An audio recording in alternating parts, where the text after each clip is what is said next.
Now, this week in Germany, David Cameron declared that multiculturalism had failed. There you go, stirring scenes, you can see him here. His speech caused much debate and was welcomed by the English Defence League, the EDL, who were marching through Luton that day. Here they are, an unedifying sight, I'm sure you'll agree. Now, the EDL might look like a typical far-right group, but they insist they're not racist or even anti-Islam. Instead, they're opposed to a 7th century interpretation of Islam. So it's actually quite a subtle theological line of reasoning, which they feel is best expressed by doing this. But by showing that photo and encouraging laughter, am I just part of the liberal and media elite that sneers at the EDL? Shouldn't we try to listen to what they're trying to tell us? Why are they so concerned about Islam? Well, one of our researchers visited a stall run by a Muslim who openly peddles inflammatory literature, which could easily radicalise impressionable young men. I've got it here, and I warn you, it's shocking. As you can see, it's a sort of crudely designed news pamphlet, calling itself The Star. There you go, Muslim sickos, Maddie kidnap shock. Maybe you can make that out amongst the flesh. It's not the only example. As you can see, The Star has run other headlines with a hidden anti-Muslim subtext. I say hidden, I mean not hidden. Why did I say hidden? You know, The Star couldn't be more hostile to Muslims if they printed it on thin sheets of ham. Actually, come to think of it, if they did that, page 3 would feel more realistic than ever. It's true. The Star has a sort of letters page where readers text in, sometimes with enlightened viewpoints, like this. Paul from Lancashire, who writes, "So, not one, but 2 Muslim councillors snub our war heroes. It shows what all Muslims think of this country that feeds them, doesn't it?" Well, yes, it does, Paul, unless, now maybe you should try this, you think about it.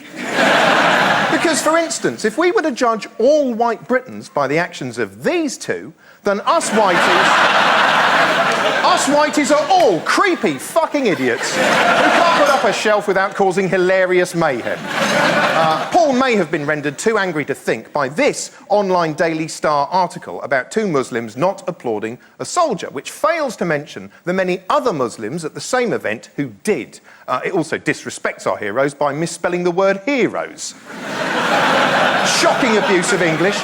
If only there was some kind of defence league I could join.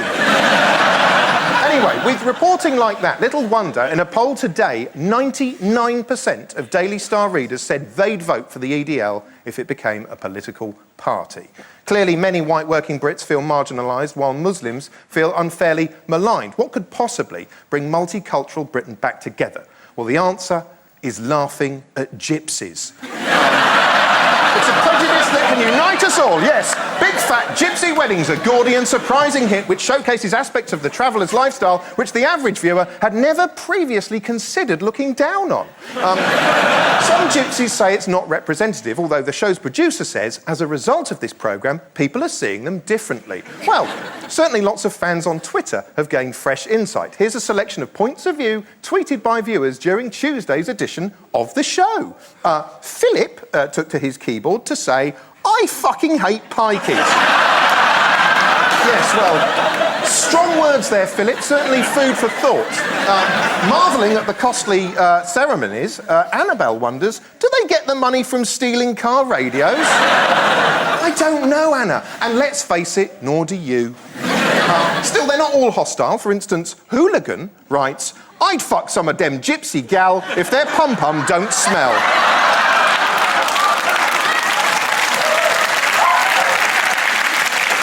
Well, who wouldn't? Who wouldn't? Do let us know how you get on with that, Hooligan.